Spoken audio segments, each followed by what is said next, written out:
नमस्कार दोस्तों, मैं मनोज शर्मा एक बार फिर से आपका GST typing computer and classes के यूट्यूब चैनल में आपका स्वागत करता हूं। देखिए, मैं काफ़ी दिन से सूचना सहायक, हिंदी टाइपिंग तथा इंग्लिश टाइपिंग या बाकी वैकेंसीज़ के लिए टाइपिंग से रिलेटेड वीडियोस डालता रहता हूं। आज हम फिर एक बार बातचीत करने जा रहे हैं एक बहुत ही इम्पोर्टेंट चीज़ के बारे में, और आज सारे के सारे सवालों के जवाब आपको शायद इस वीडियो के अंदर मिल जाएंगे। वो है कि मैं सूचना सहायक की 2018 की जो वैकेंसी आई थी उसका नोटिफिकेशन के बारे में डिटेल से बातचीत करूँगा कि उस नोटिफिकेशन में क्या कुछ दिया हुआ है और अब हमारे जो नई नोटिफिकेशन आ सकती है उसमें क्या मेजर चेंजेस कर सकता है सूचना सहायक या बोर्ड, जो हमें ध्यान में रखना होगा। देखिए, वो सारी की सारी नोटिफिकेशन जब मैं पढ़ूंगा, एक एक पॉइंट पे बातचीत करूंगा, तो हो सकता है ये वीडियो थोड़ी सी लंबी हो जाए।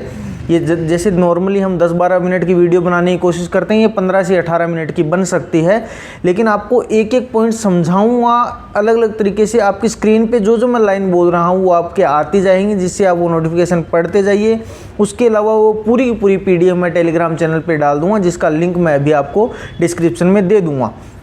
देखिए, एक एक करके सभी सवालों के जवाब मैं आपको दूंगा, लेकिन फिर भी अगर आपको कोई दिक्कत परेशानियों का सामना करना पड़े या आपके मन में कोई क्वेरी हो तो वो आप हमें कमेंट बॉक्स में लिख दीजिएगा। देखिए, सारा का सारा नोटिफिकेशन मेरी स्क्रीन पे है, मैं उसको एक एक करके आपको समझाने की कोशिश करूंगा। तो अभी तक आपने चैनल को सब्सक्राइब नहीं किया है तो कर लीजिएगा। चलिए शुरू करते हैं हम पहले टॉपिक से, जहां पे हमारे एक एक पॉइंट पे हम बातचीत करने वाले हैं। सूचना सहायक की 2018 की नोटिफिकेशन मैं बता रहा हूं और उसमें क्या डिफरेंसेस आ सकते हैं उसके बारे में भी हम बातचीत करेंगे। देखिए, आइए। अब आपके जो ऊपर सबसे पहले लिखा हुआ है कि राजस्थान कर्मचारी चयन बोर्ड कृषि प्रबंध संस्थान परिषद दुर्गापुरा जयपुर, उस टाइम दुर्गापुरा, और ये दिया हुआ है कि अधीनस्थ बोर्ड LDC का ये नोटिफिकेशन है। नीचे दिया हुआ है कि सूचना सहायक भर्ती 2018 का ये आया है। भाग सेकंड, टंकन गति परीक्षा के संबंध में दिशा निर्देश, हिंदी में दिया हुआ है। ये मैं आपको एक्सप्लेन करने की कोशिश कर रहा हूँ। अब देखिए, पहला जो आपके लिए शुरुआत से मैं पढ़ने की कोशिश करूँगा। देखिए, पहले 5-7 जो पॉइंट दिए हुए हैं वो आपके इससे संबंधित है कि आपकी एंट्री कैसे होगी, आपको टाइम कितने टाइम पहले एंट्री दी जाएगी, या उससे रिलेटेड जो आपके प्रवेश पत्र चाहिए, आपको डॉक्यूमेंट क्या चाहिए, तो वो आपकी अभी स्क्रीन पे आ रहे हैं। आप एक बार उन्हें पढ़ लीजिएगा पॉज करके। मैं उनको ज़्यादा विस्तार से बताने की कोशिश नहीं करूँगा, नहीं तो वीडियो बहुत ज़्यादा लंबी हो जाएगी। हम चलते हैं सीधे जहाँ पर हमारी टाइपिंग से रिलेटेड बातचीत शुरू होगी। देखिए, जो सबसे पहला जो काम आता है हमारे लिए 11 नंबर पॉइंट है, उसमें दिया हुआ है कि सूचना सहायक की जो टाइपिंग है, सूचना सहायक टंकन गति परीक्षा के अंतर्गत 2 भाग होंगे, जिनका वर्गीकरण निम्नानुसार है कि सूचना सहायक में बाइलिंगुअल होगी, और बाइलिंगुअल की जो नोटिफिकेशन है वो नीचे दी हुई है कि इसके अकॉर्डिंग क्या होगा। अब देखिए, इन्होंने दिया हुआ है कि हिंदी गति परीक्षण, अंग्रेजी गति परीक्षण, मतलब हिंदी टाइपिंग टेस्ट और इंग्लिश टाइपिंग टेस्ट। साथ में समय दिया हुआ है 15-15 मिनट का, और उसके बाद में इन्होंने लिखा हुआ है कि अर्हता, मतलब आप क्वालिफाई के लिए आपको क्या चाहिए, आपको 20 शब्द चाहिए प्रति मिनट आपको चाहिए हिंदी के अंदर, और 20 ही चाहिए आपको अंग्रेजी के अंदर। देखिए, इन्होंने शब्द बोले हैं, इन्होंने ये नहीं कहा कि हमें लेटर चाहिए, इन्होंने शब्द का नाम लिया है, तो आपको 300 शब्द सही लिखने पड़ेंगे। अगला टॉपिक मैं चूज करता हूँ। देखिए कि दोनों भाषाओं में अलग अलग निर्धारित समय मिलेगा आपको, मतलब हिंदी में अलग 15 मिनट, इंग्लिश में अलग 15 मिनट, ये इन्होंने मेंशन किया है। उसके बाद में कहा है कि पहले आपका एक टेस्ट होगा हिंदी का, उसके बाद आपका इंग्लिश का टेस्ट होगा। पहला हिंदी का टेस्ट, उसके बाद में इंग्लिश का टेस्ट, और दोनों के बीच में जो समय रहेगा, जैसे आपका हिंदी का टेस्ट हुआ पहले 15 मिनट का, उसके बाद आपको 5 मिनट का समय दिया जाएगा, उसके बाद आपका इंग्लिश का टेस्ट स्टार्ट होगा। मतलब आपका लगभग जो टाइपिंग का सिनेरियो रहेगा वो 35 मिनट्स का रहेगा। 15 मिनट हिंदी, फिर 5 मिनट का ब्रेक, फिर आपका 15 मिनट इंग्लिश, तो 35 मिनट का टाइम आपका टाइपिंग के अंतर्गत दोनों लैंग्वेज मिला के रहेगा। अब देखिए, अगला जो आपके लिए की पॉइंट आता है वो है कि कीबोर्ड कैसा रहेगा। उसकी मैं फोटो आपके लिए डाल रहा हूँ। उन्होंने जो स्पेसिफाइड कीबोर्ड डाला है कि ऐसा कीबोर्ड आपको मिलने की संभावनाएं हैं। देखिए, उसके बाद ये दिया हुआ है इन्होंने ऑनलाइन टाइपिंग के लिए कि टाइपिंग आपकी जो होगी वो स्क्रीन टू स्क्रीन होगी, कि आपको जो कंप्यूटर में ऊपर दिया गया है वही आपको नीचे देखने को मिलेगा। मैं लाइन पढ़ देता हूं कि टंकन गति परीक्षा हेतु कंप्यूटर स्क्रीन के ऊपर वाले हिस्से में पैराग्राफ दिखाई देगा, जिसे नीचे कीबोर्ड का उपयोग करके आपको टाइप करना है। मतलब ऊपर आपको स्क्रीन दी हुई है, नीचे आप टाइप कर रहे हो, जैसे आप किसी भी सॉफ्टवेयर में अप्लाई करते हो चीजें। ठीक है, अगला पॉइंट, अभी तक कोई दिक्कत हो तो आप कमेंट में लिख दीजिएगा, मैं उसके सवालों के जवाब भी आपको दूंगा। देखिए कि अगला पॉइंट ये है कि ऊपर वाले हिस्से के जिस शब्द को आप टंकित कर रहे हैं वो चिन्हित होगा। चिन्हित का मतलब आपको वो शब्द हाईलाइटेड मिलेगा, होता रहेगा। यदि उससे अगला पॉइंट उसी के साथ जोड़ देता हूं मैं कि यदि अभ्यर्थी ने किसी शब्द को गलत टंकित कर दिया है, मतलब किसी शब्द को गलत टाइप कर दिया है किसी स्टूडेंट ने जो टाइपिंग कर रहा है, और वो उसमें सुधार करना चाहता है स्पेस का उपयोग कर, तो वो उसे तभी तक सुधार सकता है जब तक वो उस वर्ड को लिखने के बाद उसने स्पेस बार प्रेस ना किया हो। जब तक आप स्पेस प्रेस नहीं करोगे तब तक आप केवल और केवल उस वर्ड में सुधार कर सकते हो। मतलब आपके लिए 1 वर्ड बैकस्पेस ही अलाउ रहेगा, फुल वर्ड बैकस्पेस नहीं है, ये अंतर है। देखिए अभी तक जो नोटिफिकेशन हमने पढ़ी है उसमें एक जो मेजर चेंजेस अगर आ भी सकता है तो वो है केवल और केवल हाईलाइटेड वर्ड का। हो सकता है कि आपको हाईलाइट ना दे, कुछ का तर्क ये रहता है कि 15 मिनट की टाइमिंग रहती है, इसलिए फोकस के लिए हमें हाईलाइटेड वर्ड दे दिए जाते हैं, लेकिन मेरा ये मानना थोड़ा सा अलग है। लेकिन हो सकता है कि एक चेंजेस अगर आपके आए तो पहला चेंज ये हो सकता है, उसके अलावा अभी तक मुझे ऐसा नहीं लगा कि इस सिनेरियो में कोई ना कोई आपको चेंजेस देंगे। देखिए अगला पॉइंट मैं आपको शेयर करता हूँ, वो ये है कि आप माउस को अभ्यर्थी किसी भी स्थिति में उपयोग नहीं कर सकते, कि माउस को जो टाइपिंग देने वाला स्टूडेंट है वो उपयोग नहीं कर सकता। इसका सीधा सीधा मतलब ये रहा कि आपके लिए ऑटो स्क्रॉल रहेगा, आप स्क्रॉल नहीं कर सकते, या फिर आपके एक स्क्रीन में ही जितने वर्ड हैं वो आ जाएंगे, ये संभव नहीं है। तो आपके लिए ये सीधा सीधा हो गया कि आपके लिए ऑटो स्क्रॉल क्या रहेगा, अवेलेबल रहेगा। लेकिन अभी इस बारे में मैं आपको कहूँगा कि ये भी हो सकता है आपके लिए चेंजेस हो जाए, तो आप ऑटो स्क्रॉल के साथ साथ स्क्रॉल करने की भी प्रैक्टिस रखिएगा। इसमें यह बोला हुआ है कि जब विद्यार्थी सबमिट करना हो तभी माउस का यूज़ कर सकता है, उससे पहले माउस का यूज़ नहीं कर सकता। तो ये चीज़ भी आप थोड़ा सा ध्यान में रखना कि आपकी दोनों पर प्रैक्टिस होनी चाहिए। अगला देखिए कि अभ्यर्थी की गति एवं दक्षता गति परीक्षण के दौरान सॉफ्टवेयर निरीक्षण में अंकित होती रहेगी। तो उन्होंने बोला है कि सॉफ्टवेयर के अंदर जैसे जैसे चल रहा है वैसे वैसे मैटर चलता रहेगा कि आपने ऊपर क्या था और नीचे आपने क्या लिखा है। तो जैसा का जैसा ऊपर लिखा हुआ है, जैसे मान लीजिए कि किसी भी शब्द की फॉर्मेशन ऐसे है, मैं आपको एक स्पेलिंग बताता हूँ।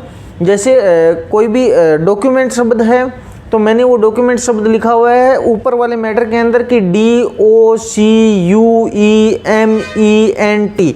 मैं दोबारा से बोल रहा हूँ DOCUEMENT। अब बहुत सारे बच्चे ये बोलेंगे सर ये स्पेलिंग गलत है, मुझे भी पता है ये गलत है, लेकिन आपको वहाँ पर ये नहीं करना है कि ये गलत है मैं तो सुधार करने के लिए ही बैठा हूँ। नहीं, अगले ने अगर डॉक्यूमेंट की स्पेलिंग ये दी है, हमें यही मानना है कि अगले से ज़्यादा हमारे लिए कोई जानकारी वाला है ही नहीं। उसने जो लिखा है वो 100% सत्य लिखा है और हमें वही लिखना है जो अगले ने ऊपर लिख के हमें दिया है।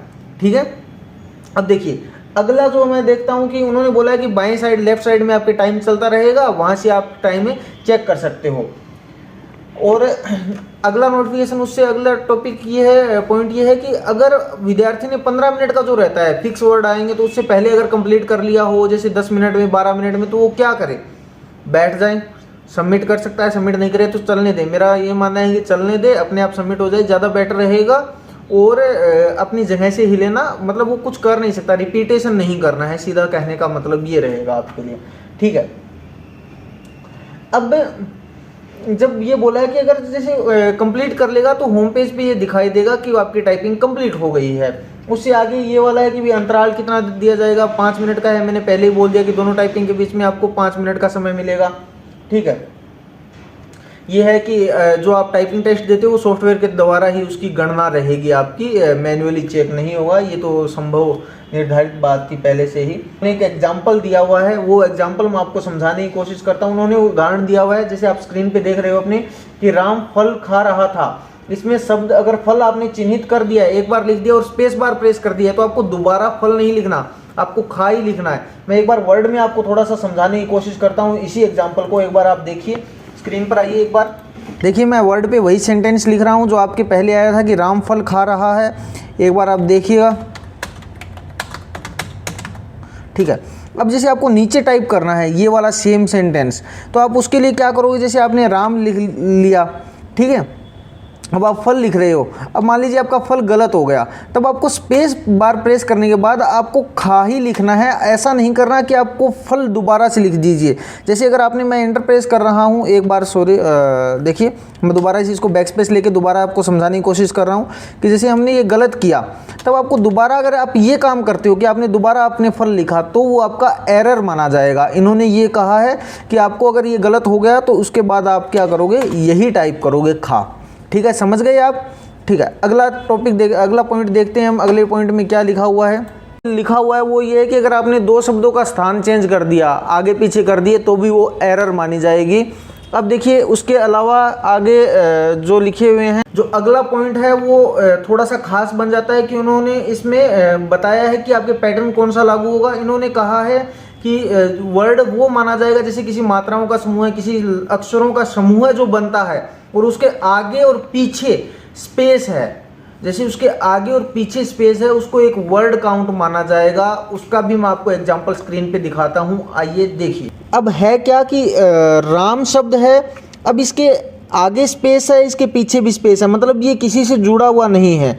तो ये जब जुड़ा हुआ नहीं है तो ये एक शब्द माना जाएगा। ये है भी एक शब्द है, ये फल भी एक शब्द है, ये रहा भी एक शब्द है। और मैं इसके अलावा अगर एक बातचीत करूं और मैंने ये कहा कि मेरे को एक शब्द लिखना है, मैंने कहा कि लोकतंत्र, ये भी एक शब्द है। चलिए मैंने इसके अलावा एक शब्द और लिया कि मैंने कहा कि निराशावादी, मैंने ये भी एक शब्द है। मैंने ये कहा कि अगर ये शब्द है तो ये भी एक शब्द है, के भी एक शब्द है, का भी एक शब्द है। ठीक है, छोटा हो बड़ा हो, अगर वो एक समूह बन गया और उसके बाद आपने स्पेस दे दिया तो एक वर्ड काउंट किया जाएगा। समझ गए आप। तो वो आपके लिए क्या होगा, वर्ड पैटर्न लागू होगा। दोबारा से मैं आपके इस पॉइंट पे आता हूँ। अब देखिए वर्ड पैटर्न की बात हो गई। अब हम बातचीत करते हैं अगला, कि जो महत्वपूर्ण बात थी, अभी जो लोग समझ रहे हैं कि हमारे लिए एल्ट की से रिलेटेड, उन्होंने कहा है कि हिंदी के दौरान एल्ट की का उपयोग वर्जित होगा।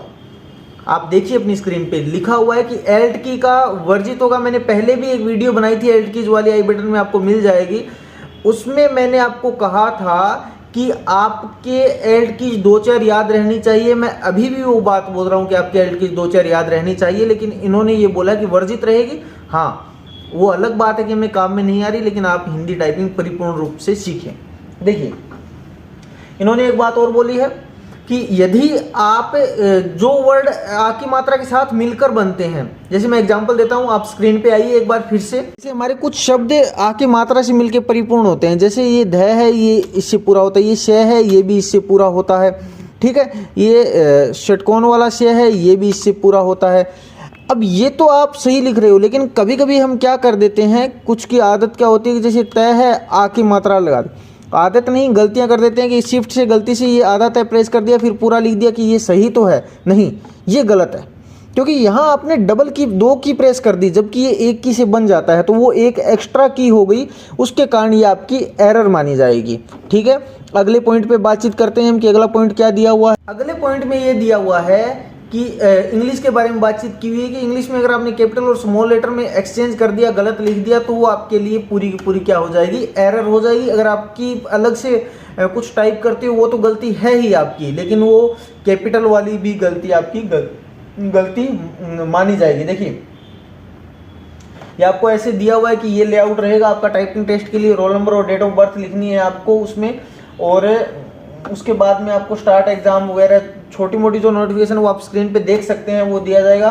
अंग्रेजी के लिए उन्होंने क्या है, कोरियर न्यू, अंग्रेजी में आपकी कैलिबरी भी आता है, कोई इश्यू नहीं है, आप जैसे भी टाइपिंग कर रहे हो अच्छी बात है।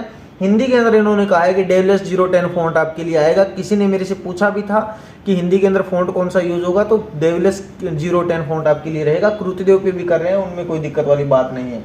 देखिए यहाँ पे आपको ये लिखा हुआ है कि जब आपका गति का टाइपिंग टेस्ट का काम पूरा हो जाएगा तो आप सबमिट बटन दबाएंगे या फिर फाइनल सबमिट जब होगा आपकी सहमति मांगी जाएगी कि आपकी अनुमति रहेगी कि आपको करना है, तब आप द्वारा अगर यस टाइप किया जाएगा तो आपकी वो फाइनल सबमिटेशन हो जाएगा। ठीक है।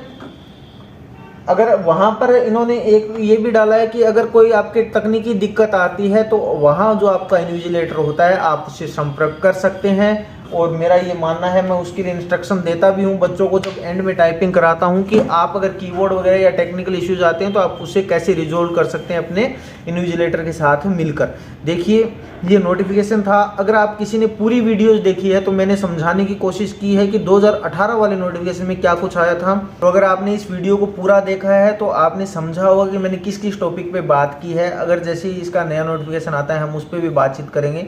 मुझे 2-3 डिफरेंसेस अगर नज़र आते हैं तो मैं ये मान के चलता हूँ, हो सकता है हाईलाइट वर्ड बंद कर दें, आप बैकस्पेस बंद करके टाइपिंग कीजिएगा। तीसरा जो सिनेरियो है वो आपको 2-4 एलकेजी भी याद होनी चाहिए। देखिए मैं ये नहीं कह रहा कि पूरी गाइडलाइंस चेंज हो जाएंगी, लेकिन थोड़ा वो चेंज आ सकता है और उसके लिए आपको तैयार रहना चाहिए। कल से मैं सूचना सहायक के लिए एक वीडियो सीरीज स्टार्ट कर रहा हूं जिसके अंदर मैं एक एक टॉपिक पे बात करूंगा। रोज़ाना 5, 7, 10 मिनट की वीडियो रहेगी। तो आपने चैनल को सब्सक्राइब नहीं किया है तो कीजिए, इससे जुड़ जाइए और उस पर आप लगातार टॉपिक पे रेगुलर बने रहिए, जिस पे मैं आपको रेगुलर अपडेट देता रहूँगा सूचना सहायक या किसी भी और टाइपिंग से रिलेटेड। देखिए अगर आपको किसी भी टाइपिंग से रिलेटेड समस्याएं आती हैं आप हमें कॉल कीजिए, कमेंट में लिखिए, जिससे हम आपकी समस्याएं सुधारने में सफल हो पाएँ। आप जैसे जैसे अपने क्वेरीज बताएंगे वैसे वैसे उसमें सुधार हो पाएगा। हमारे टाइपिंग बैच जो चल रहे हैं उन्हें आपको ज्वाइन करना हो, ऑफलाइन बैचेज, तो आप हमारे टाइपिंग लैब में आ सकते हैं, टाइपिंग बैच ज्वाइन कर सकते हैं। सूचना सहायक के लिए हम 15 जून से एक नया बैच स्टार्ट करने वाले हैं जिसका नोटिफिकेशन भी आपको टेलीग्राम पे मिल जाएगा। आप जुड़े रहिए JCT क्लासेज के साथ। आपका बहुत बहुत धन्यवाद, आभार। जय हिंद, जय राजस्थान।